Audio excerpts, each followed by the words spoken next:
आज की short analysis में हम डिस्कस करेंगे LG Balakrishnan and Bros stock के ऊपर। दोस्तों ये स्टॉक अगर आप देखो तो जून 2024 से करेक्शन के अंदर है। मोटा मोटी देखो तो दोस्तों 3 महीना इसने करेक्शन में बिता दिया और करेक्शन में भी दोस्तों दोनों तरह का करेक्शन दिया, प्राइस वाइज टाइम वाइज दोनों। प्राइस वाइज स्टॉक के करेक्शन के अंदर स्टॉक काफ़ी हद तक डाउन साइड करेक्ट हुआ और टाइम वाइज करेक्शन के अंदर स्टॉक ने साइडवेज जाकर कंसोलिडेशन किया, एक लंबा बेस बना और अल्टीमेटली इसको ब्रेकआउट किया है।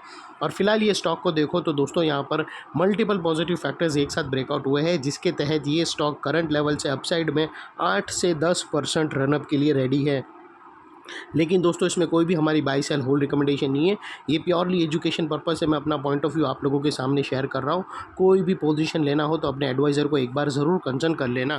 दोस्तों आप लोग देख सकते हो कि ये वो टॉप था जहाँ से करेक्शन स्टार्ट हुआ था और यहाँ से कुछ ऐसी downward sloping parallel channel stock के अंदर बनी थी और जब तक स्टॉक के अंदर ये डाउनवर्ड स्लोपिंग पैरेलल चैनल बनी रही, स्टॉक प्राइस वाइज करेक्शन होता गया और यहाँ पर back to back lower lows hit हुए। दोस्तों अगर आप देखो तो पहला लोअर लोज यहाँ पर हिट हुआ, सेकेंड लोअर लोज यहाँ हिट हुआ, थर्ड लोअर लोज यहाँ पर हिट हुआ, फोर्थ लोअर लोज यहाँ हिट हुआ और जैसे ही दोस्तों ये downward sloping parallel channel upside में ब्रेकआउट हुई, इसने मल्टीपल हायर हाइज को एक साथ ब्रेक करके उसके अबाव हाई वॉल्यूम क्लोजिंग देकर कंफर्म कर दिया correction completed.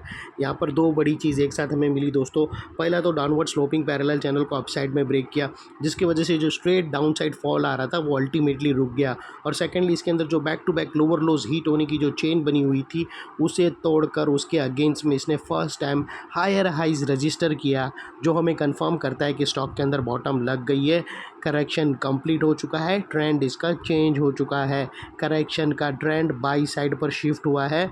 Unless and until यहाँ पर कोई नया लोअर लोज ना मिले या फिर पुराने लोअर लोज के नीचे क्लोजिंग ना मिले, तब तक हम यही मानकर चलेंगे कि स्टॉक के अंदर बॉटम लग गई है और करेक्शन कंप्लीटेड। और दोस्तों देख लेते हैं यहाँ पर डाइवर्शन का पार्ट। तो दोस्तों अगर मैं आप लोगों को आरएसआई डालकर दिखाऊं और प्राइस एक्शन के लोअर लोज को अगर आप कंपेयर करो आरएसआई के लोअर लो से, तो आपको यहाँ पर डाइवर्शन विटनेस होगा। दोस्तों price clear diversion, positive clear diversion. Price action के जो लोअर लो स्विंग है दोस्तों अगर आप देखो तो वो एक ही एंगल पे हिट हुए हैं और वही दोस्तों अगर आप आरएसआई के लोअर लोज देखो तो वो अपसाइड में टिल्ट हुए हैं और यहाँ से हमें ब्रेकआउट मिला है जो एक अपसाइड मोमेंटम पंप करेगा स्टॉक के अंदर।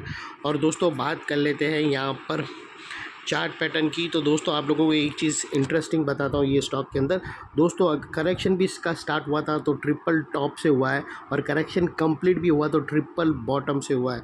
दोस्तों आप लोग यहाँ पर देख सकते हो कि ये था ट्रिपल टॉप और यहाँ पर ब्रेक डाउन हुआ था और नीचे आया और फाइनली ये गैप को कंप्लीट किया और वही दोस्तों सेलर्स लोग ने ट्रिपल टॉप मारा तो बायर्स लोग ने भी बोला कि देखो हम भी ट्रिपल बॉटम डालकर देखते और दिखाते, और उन लोग ने भी यहाँ पर दोस्तों ट्रिपल बॉटम मार के यहाँ पर रिवर्सल दिया।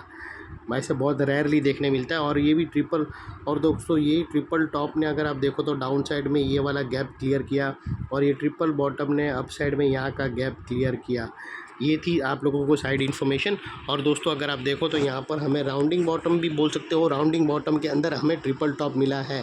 ये आप लोगों को सिर्फ इन्फॉर्मेशन देने के लिए, मतलब बायर्स लोग ने भी बोला कि अगर तू वो दिखाता है तो हम भी दिखा सकते हैं पावर, तो उन लोग ने भी यहाँ पर अगर आप देखो तो यही राउंडिंग बॉटम में हमें 3 बार बॉटम हीट होकर ट्रिपल बॉटम ब्रेकआउट होते हुए मिली है और इसकी नेकलाइन निकल कर आती है समवेयर अराउंड 1360 के आसपास। और दोस्तों ये जो ट्रिपल बॉटम की और या फिर राउंडिंग बॉटम की जो इनसाइड रेंज है वो तकरीबन 8 से 10% की रेंज है दोस्तों। ये जो नेकलाइन से ब्रेकआउट होने के बाद अपसाइड सस्टेन मूव स्टार्ट करेगा तो दोस्तों 8 से 10% का मूवमेंट देगा और वो लिहाज से दोस्तों स्टॉक का जो अगला टारगेट निकल कर आता है वो तकरीबन 1485 के आसपास आता है। और दोस्तों आपको स्टॉप लॉस रखना हो तो मल्टीपल ऑप्शन अवेलेबल है। आप फर्स्ट ब्रेकआउट कैंडल के लो के नीचे क्लोजिंग बेसिस पे स्टॉप लॉस रखो तो वो ज़्यादा वेल एंड गुड रहेगा। वो लिहाज से दोस्तों यहाँ पर दोस्तों इसके नीचे अगर डेली क्लोजिंग मिल गई तो आप सिंसियरली स्टॉप लॉस देकर ट्रेड को वाइंड अप कर सकते हो।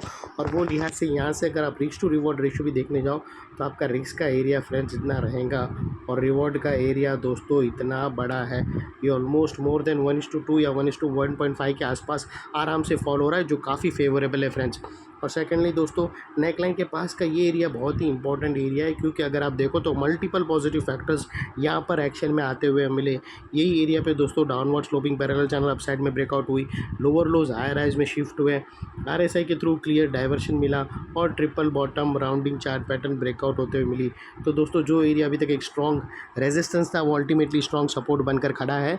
और इनकेस अगर टारगेट से पहले कहाँ पर भी स्टॉक ने सेलिंग प्रेशर फेस किया और स्टॉक वापस नेकलाइन को रिटेस्ट करने आया, तो दोस्तों नेकलाइन के रिटेस्ट के पास ये एरिया सामने आके एक स्ट्रॉन्ग सपोर्ट का काम करेगा और स्टॉक को अपसाइड में पुश करेगा या साइडवे कंसोलिडेशन में। और इतने बड़े स्ट्रॉन्ग सपोर्ट के नीचे तुम्हारा स्टॉप लॉस होना चाहिए जो आसानी से हीट ना हो। लेकिन बाय एनी चांस अगर क्लोजिंग बेसिस पे हीट हो जाता है तो दोस्तों नो इफ नो बट सीधा स्टॉप लॉस देकर ट्रेड को वाइंड अप कर देना चाहिए। ये थी एनालिसिस। अच्छी लगे तो प्लीज़ चैनल को लाइक शेयर सब्सक्राइब करते रहना। मैं ऐसे ही इंफॉर्मेटिव स्टॉक्स आप लोगों के लिए लाता रहूँगा। Thank you. जय हिंद।